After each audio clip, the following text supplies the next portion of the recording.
I'm going to share with you guys how I sold my client's home while shopping for another home, while getting to escrow on that home, closing right around the same time, and my seller was able to get up to 25 days for free in their home after they closed with the money in the bank so they can have a stress-free move. I'm going to share with you guys exactly how I did that.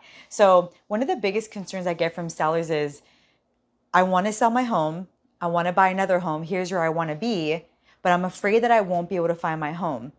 And I always tell them, well, you'll never know what you can find if you don't actually list your home on the market and allow another buyer an opportunity to submit an offer on your home to get you, from point A to point B. So how did I do that? And I want to share with you guys that today because that's one of the things that a lot of sellers freak out about. And I want you to know I've done this many times successfully. I actually did that twice in the last month. Okay.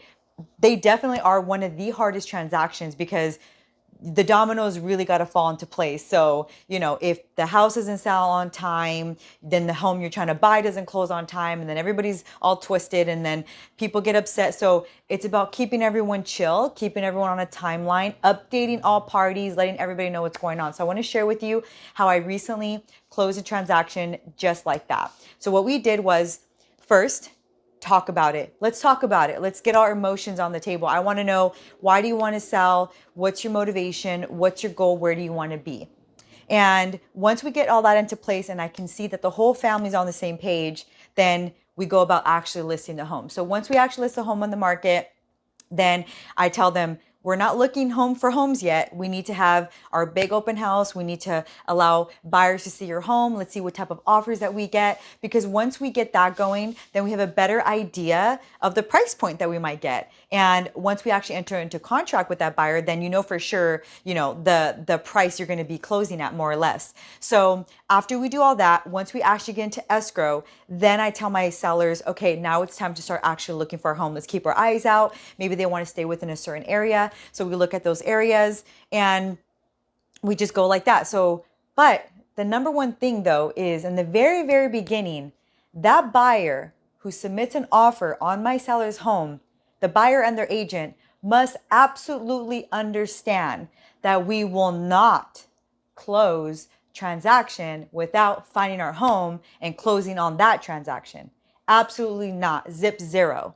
Okay? Because some buyers get upset when they knew from day one that was the agreement. So where did you get lost in between there? Okay. So I'm very picky on the buyer that gets a house. I literally will say, do you understand that I can extend escrow, that I can extend this, I can extend, because my best interest is my seller who's looking for their home.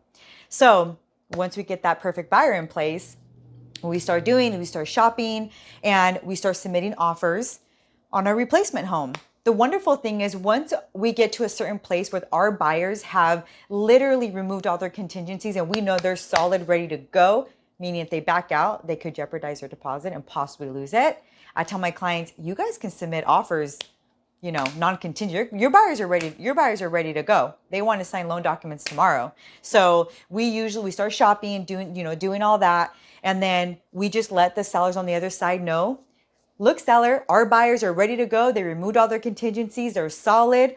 I even have the buyer's agent call that agent, back me up a bit, because again, this is teamwork. We all want the best for our clients, right? So once they do that and they accept my seller's offer, who is now a buyer on that property, then what we do is we all have a set timeline on when we're going to close. So for this previous transaction, we had a closing date of a Friday.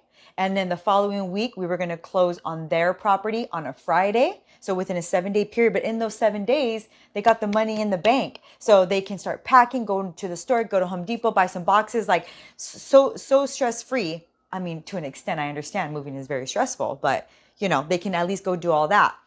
And cherry on top is, the buyer is also giving my seller 25 days for free to stay in the home after closing at no cost. So not only did you just sell your home for top dollar, your buyer is letting you stay for free to move out. And my sellers take advantage of this by doing a little bit of rehab on the new home. Maybe they want to take the carpet out. It gives them so much time to go do that before they take all their stuff in. So it can be done. I am very good at it because, again, my best interest is my client. So that's how I do it. And I hope that helps you guys to not be afraid to sell your home, buy one at the same time, and it can be done. I hope this helps you.